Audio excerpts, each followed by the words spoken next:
Today is Monday, September 6th, 2021. It's what we call Labor Day here in the United States. Labor Day. I don't understand why they call it Labor Day, by the way. Why don't they call it Rest Day?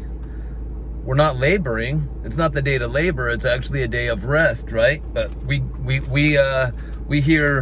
give significance. We give credit to labor. We should call it Rest Day. The Israelites, they had a rest day. Rest day for them was Sabbath, right? Day of rest. I want to turn to Psalm 25 and share something with you. Psalm 25, starting in verse 1, says, "To you, O Lord, I lift up my soul. I lift up my soul." Lift up is NASA, by the way. N-A-S-A. NASA. N-A-S-A. Just like we have NASA here in America. NASA.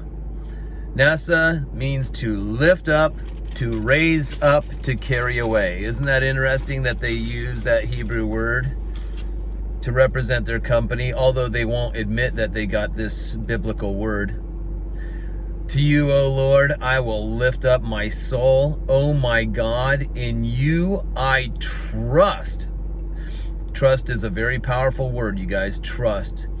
Let me not be put to shame. Let not my enemies exult over me. Indeed, none who wait for you shall be put to shame. They shall be ashamed who are wantonly treacherous.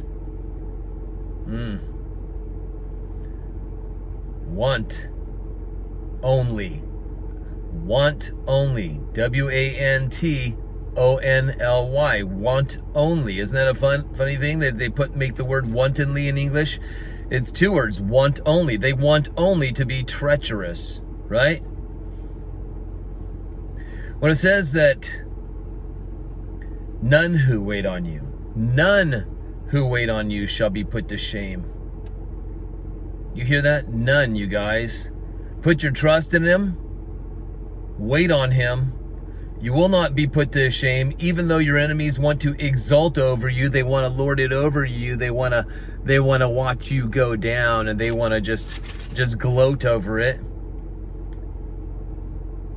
He says, you won't need to feel shame about anything because you're waiting on the Lord. When you wait on the Lord and trust in the Lord, you are doing something called lifting up or nasa to your soul. Remember, 3 John verse 2, it says that my beloved, he says, I want you to prosper. I wish that you would prosper. More than anything, I want you to prosper and be in health, even as your soul prospers. Even as your soul prospers. So we want our souls to prosper. We want to lift up our soul by putting our trust in God and wait on him. Now, this word in Hebrew for wait is quavah, Q-A-V-A-H. It means to wait for the Lord. Now,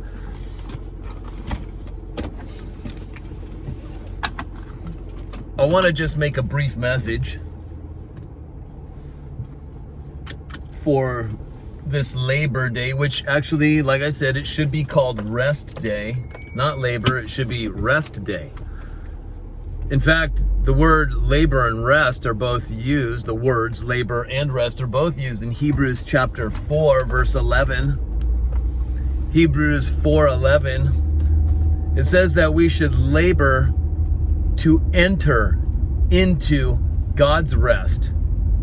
If you're going to labor, if you're going to struggle, if you're going to try to achieve something, try to achieve entrance, just entrance alone. I mean, we want to rest in him, but just getting into the entrance is laborious enough.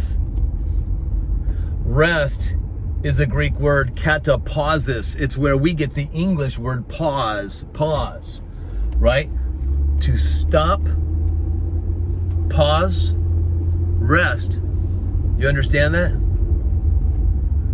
We are so effort driven. Everything takes great effort. Try. one of the things that God doesn't want us to do is put great effort into trying to make ourselves be approved by him, to get his approval, to get his divine favor, to get him to love us. He doesn't want us to have to work to do that. Our work is to rest. And listen, when you do rest, which you saw the word trust in Hebrew as well. We've got rest and trust that go hand in hand. I always talk about that whenever I talk about laboring to enter into his rest. I say resting in him and trusting in him, they go hand in hand. Because you will not rest if you do not trust, right? And you won't trust unless you are resting.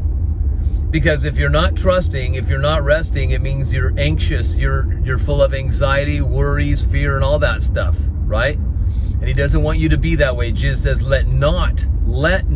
That means you got to allow it not to happen. If he says let not, it means that your job is letting it not happen. Letting not what happen? Let not your heart be troubled. Neither let your heart be afraid. So this is in your soul realm, you guys. This is in your soul realm, right? So lifting up your soul, getting your soul to prosper so you can even experience health, physical health. We need to trust in the Lord. Rest in him. And if you have to struggle to rest, meaning that you got to fight all those different words that the enemy's whispering in your ear, all those condemnation thoughts, all those little voices that are saying you still aren't doing enough for God.